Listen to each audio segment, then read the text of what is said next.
Bonjour à tous, c'est Miso 3D. Aujourd'hui, je vous fais un petit tuto comme celui d'hier sur du changement de couleur, mais pas du tout le même principe où hier on avait un changement de couleur sur la première couche. Là, on va faire un changement de couleur sur les couches d'après pour faire de la présentation de cartes ou de ce que vous avez envie d'imprimer sur différentes couleurs. Il faut le prendre en compte dès la modélisation. Donc, on va aller voir la modélisation sur le PC, le tranchage et bien entendu l'impression, le même format de présentation vidéo que le tuto d'hier, comme ça vous avez vos repères et surtout la modélisation est quand même importante parce qu'il y a quelques petites notions à prendre en compte. Allez, on se retrouve sur l'ordinateur.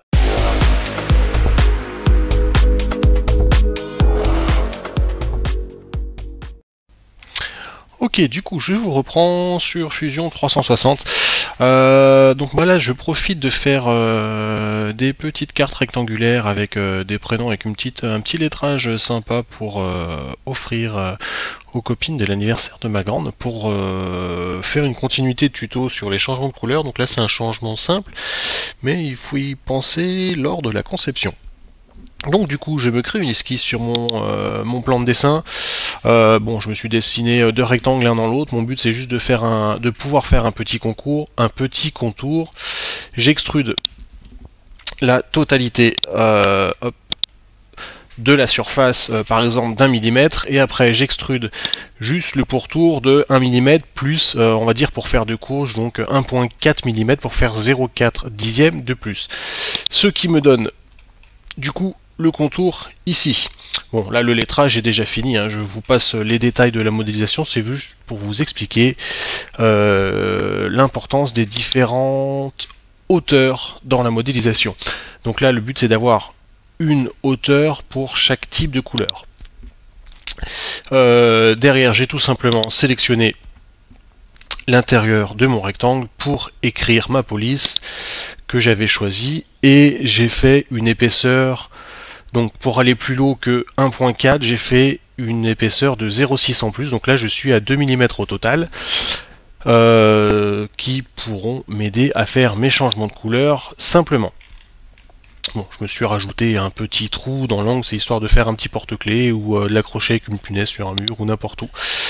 Donc moi j'ai une bonne dizaine de prénoms à faire, et puis quand j'ai fini de les modéliser, je vous retrouve pour le coup dans Prusa Slicer pour vous montrer les étapes à respecter pour le tranchage, pour programmer vos changements de couleur sur Prusa Slicer. C'est super simple parce que normalement ce genre de STL, enfin du coup de 3MF, parce que moi j'enregistre en 3MF, il vous détecte automatiquement qu'il est modélisé d'une certaine façon, et il vous propose même de détecter les changements de couleur par lui-même. Voilà, à tout de suite. Ok, donc la modélisation elle est finie, je viens de l'exporter en 3MF sur mon bureau.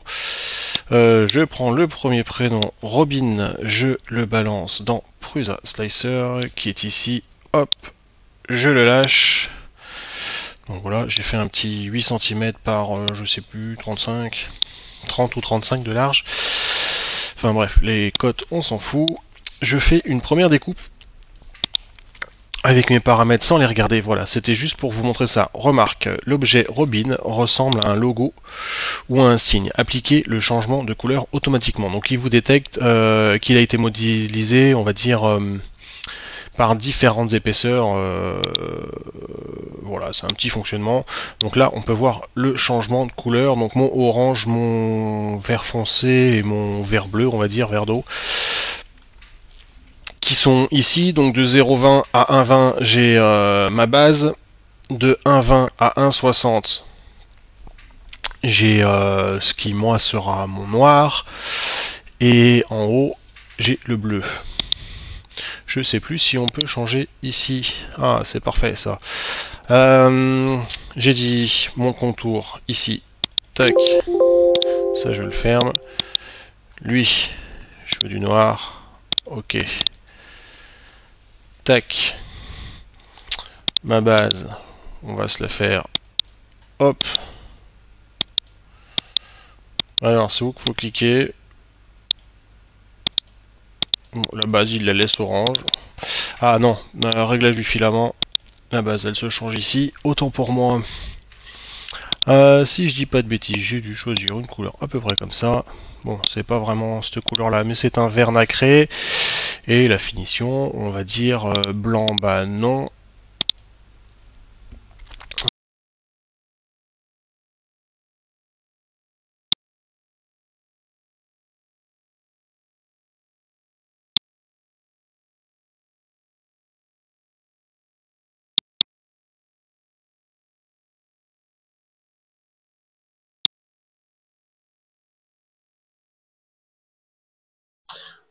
Ok, donc la chauffe de l'imprimante est finie. J'ai chargé mon filament, j'ai fait une bonne grosse purge. Bien purgé pour bien sûr ne pas avoir les couleurs. Ça, ce sera à faire entre chaque bobine. Il faudra bien purger en manuel vos filaments. Vous voyez là, hop, j'ai une petite trace de noir. Je sais pas si j'ai purgé assez. Derrière, bah, je vous ai passé la palpation. Et là, du coup, on attaque la première couche. Donc, du coup, avec notre première couleur, rien de plus logique par rapport à une impression normale. Je vais imprimer mes différentes couches jusqu'au changement de couleur. Et au changement de couleur, je reviens vers vous. Ok, ce coup-ci, en arrivant en fin de couche, on a attaqué, j'ai vu les lettrages, parce que par rapport à Prusa, par rapport à Cura, on voit les lettrages quand on fait des impressions comme ça, les remplissages haut et bas, on le voit sur les vitesses d'impression, du coup il commence à remplir, et voilà, hop, mon petit pause, bah, mon extrudeur est en train de sortir, je vais vous remonter un peu la caméra, parce que vous voyez pas. Donc ça, ce sera à voir en fonction de votre imprimante, hein. Là, Prusa, il balance un code de changement de filament. Il faut bien entendu que le G-code soit pris en charge par l'imprimante.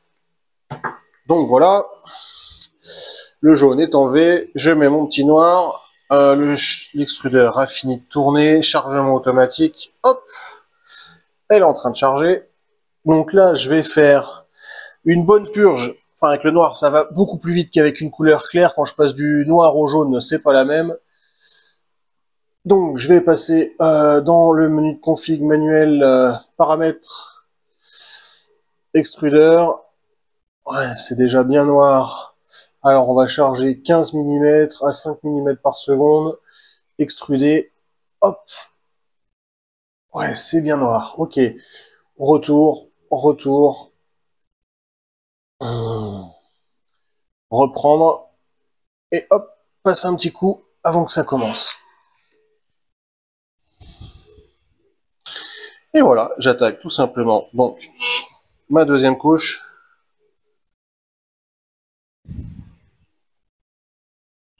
Enfin, ma deuxième couche.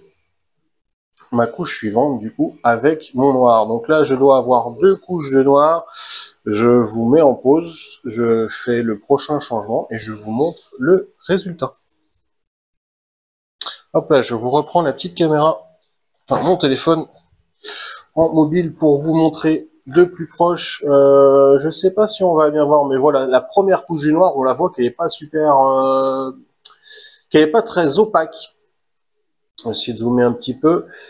D'où la nécessité de faire quelques petits essais avec des plaques par exemple de 20 mm par 10 mm, de faire des changements de couleur. Je vous montre l'autre côté avec un peu plus de lumière. Quand l'extrudeur va pouvoir s'enlever, bien entendu. Voilà. Là, on voit qu'elle n'est pas super opaque, que du coup, le deuxième passage fait vraiment un noir foncé. Donc, d'où la nécessité de faire des essais pour savoir, en fonction de votre filament, en fonction surtout de son opacité ou s'il est plus ou moins translucide, l'épaisseur que vous avez besoin de modéliser entre les couches. Donc sur du noir, moi je sais que je mets 0,4 mm, ça passe, ça me permet d'avoir des pièces un peu plus fines. Et bah, y a un paquet de couleurs, du coup je mets 3 couches de 0,2, donc je mets des épaisseurs de 0,6 dans ma modélisation. Voilà, donc le noir est bientôt fini, je vais mettre en pause, je vais changer mes couleurs et je vous retrouve en fin d'impression.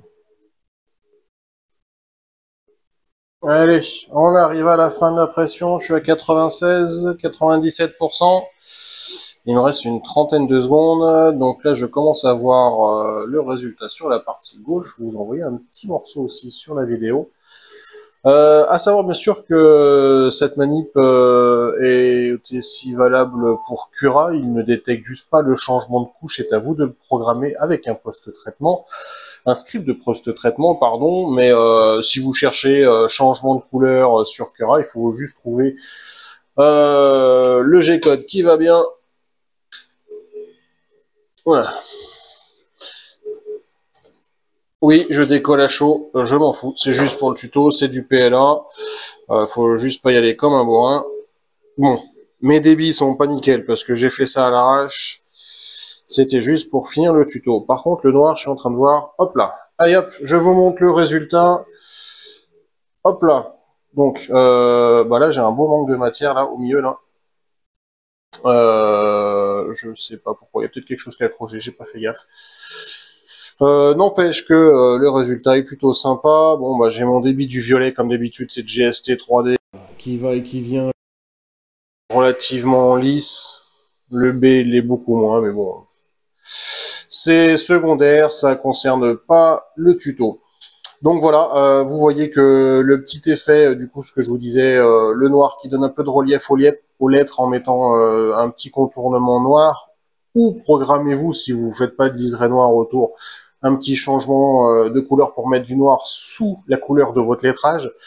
Moi, je trouve ça plutôt sympa. Ça donne un petit de relief, même 2 couches, ça pourrait être sympa aussi. Après, après c'est au choix, hein, à voir. Donc pour faire une petite comparaison avec le tuto d'hier qui n'était pas du tout le même, qui est un tuto imprimé à plat dans ce sens-là sur le plateau, où on fait 2 changements sur la même couche, vous avez ce principe de changement de couleur que j'appelle par couche, parce qu'on imprime une couche d'une couleur et une couche d'une autre, qu'il faut bien sûr prendre en compte lors de la modélisation, qui est différente de cette modélisation-là. Il existe encore une 3e méthode, et si j'ai le temps, je vous ferai bien évidemment aussi ce tuto. Voilà. Bah moi je m'amuse bien, dans tous les cas il fallait que j'en fasse, ça c'était par pur plaisir, mais il fallait que je les fasse pour l'anniversaire de ma fille. Comme d'habitude, n'hésitez pas, vos commentaires, un petit like, ça fait toujours plaisir, et surtout j'espère que ça vous sera utile. Allez, bonne soirée à tous, au revoir.